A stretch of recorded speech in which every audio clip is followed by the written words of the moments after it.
more things that I talk about on live stream, and I'm like, this will make a really good YouTube rant. Uh, Somebody asked, they were like, and again, I always preface these videos by being like, I'm not a therapist, I'm not a psychiatrist, I'm not a psychologist, I'm not a counselor, I don't have any degrees in this shit. I just go to a lot of therapy. I go to a lot of therapy because I'm very fucked up, and I unfortunately have a lot of experience dealing with mental health issues and navigating through that whole mental health thing. That's it. With that knowledge, here I go. Somebody was like, how do I know I need to go to therapy? And I said, the fact that if you have a pulse, if you're breathing, you need to go to therapy. You fucking do. Like, you do. And I feel like the earlier the better. Because, when I have kids, I want to make mental health a big part, a part of their health checkup and everything. And it should be seen that way. If you have a pulse, I feel like you should go to therapy, because just like you want to check up on the rest of your body and your teeth at the dentist, you got to check up on your mind in therapy, because that's just as important as the rest of your body, if not the most important, if not the most important part. Like, if there's anything that I've learned, the pain caused by mental health issues and just emotion, your soul, pain that comes from the soul, I would rather have a sprained ankle or pain, bodily pain, any day rather than that. Because no bodily pain has made me want to die. Okay? That's all I'm going to say. Maybe in the moment, but for prolonged period, no.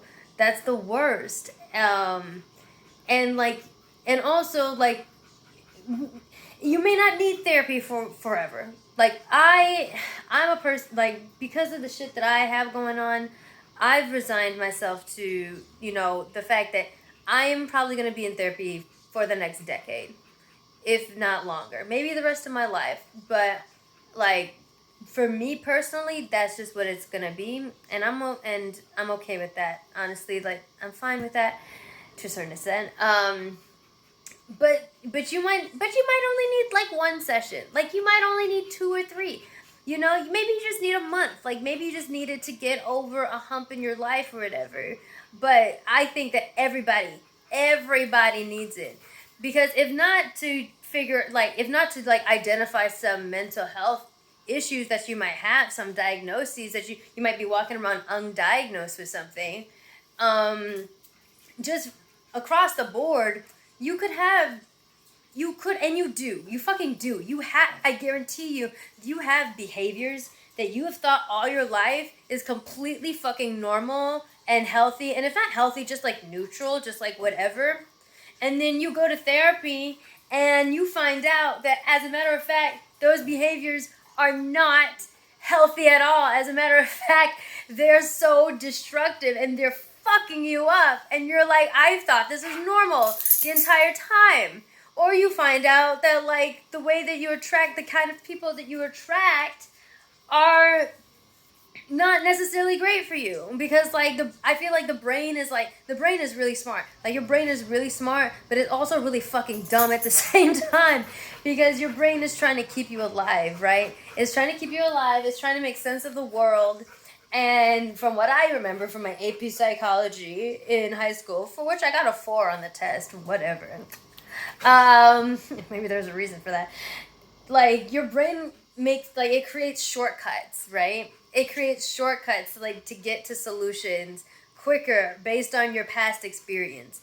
And it'll be oh, this is the kind of person that we hang out with, because the kind of people that we hang out with this and that, and so they must be a good person. But no, not necessarily. You could be picking awful people to be around. It could be a complete trauma response. I'm finding out that some of the people I allow around myself, the reason I do is because it's literally one big trauma response, and I didn't know that. Hell, I didn't even consider my childhood traumatic until I started going to therapy. My first therapy session ever, she was like, did you have a traumatic childhood? And I'm like, I don't think so. And I told her about my childhood, and she was like, that is one of the most traumatic childhoods I've ever heard. And I'm just like, oh, I just thought that's just stuff that happens and you get over it. And it's like, no, this shit is trauma. I'm just like, oh. So, like, yeah, you could very well be, like, you very well have habits that are completely normal to you, that you think are run-of-the-mill, healthy, whatever. You might think, like, maybe this is a little quirk of mine, but it's just the way I am. And you have no idea that you are walking around with some toxic-ass traits that you're either hurting others or really hurting yourself. Like, I'm 29 years old, and in the last month of DBT therapy, I'm finally like actually processing my emotions and realizing like how some of my behaviors and my trends attract certain people to myself, like how I'm really bad at giving myself credit, like how I downplay my achievements a lot, and my mind is blown, and I'm a little frustrated because I'm like, are you serious? This whole time this wasn't normal. Like, and I look back on my childhood. I look back on my childhood and just things that I thought were just normal, or just something that, and even at the time when I was a kid, a part of me was like, this is not normal. There's no way that other kids go through this like normally. There's no way. But I just trucked through it because whatever. But I look back and I'm like, oh my God, like I had something clinically. I know I had something. I had an anxiety disorder. I don't know what it was, but I know I had an anxiety disorder. There were so many things I thought was just like whatever. I thought that having feeling like I was gonna die, feeling like I had a heart attack every time I went to basketball practice, I thought that was normal. Didn't know what a panic attack was. Didn't realize that I would have panic attacks every day. Every day. Every single day when I went to basketball. Why? Maybe because my dad pushed me way too fucking hard, took me to the gym at like 4 a.m. in the morning and made me shoot free throws until it was time to go to school, shoot three-pointers until it was time to go to school, and would yell at me whenever I made the slightest mistake on anything. Like, maybe that's why. I didn't know that they were panic attacks at the time. I didn't know that passing out in the middle of class every once in a while, to the point where I could not see, like losing my vision. I just thought that was like, just something weird. Like, I did go to the doctor for that one, and they're just like, it was just urgent care. So it was probably I think it was probably some ghetto ass ratchet urgent care center, and they're like, what the heck? And I was like, I lose my vision. I get tunnel vision. I get cold sweats. And I was like, I don't know. That's kind of weird.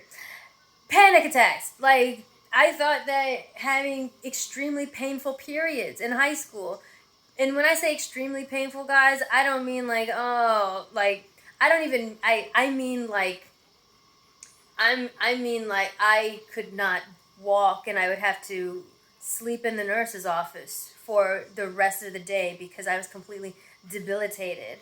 I didn't think anything of that. Like, I didn't think that anxiety or trauma going on in my life at the time had anything to do with that. I didn't think that staying after school and getting involved in literally every single fucking activity I possibly fucking could in high school and becoming a high achiever was a trauma response. Like, there's just so many things. There's just so many things that I'm like, this was not normal. This is not normal, and I had no idea until I went to therapy. I had no idea until I went to therapy. And the thing is, like, and you can't possibly get that insight from anyone that's within your life. Like, you can't get that from someone who's in your life. Like, having a third-party opinion on what's happening is so incredibly healthy, because everyone in your life is fucking biased for whatever reason. You're fucking biased, you know? These are just things that you can't know. You can't know unless you go see a professional, because they can help you identify what actual healthy behaviors are. You can't you can't assume that you fucking know. You cannot assume that you know.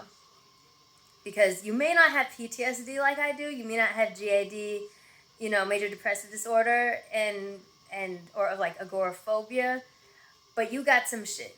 If you're watching this video, you got some shit. You got some shit, and you just don't know what it is, but you have it, and a therapist can help you identify that.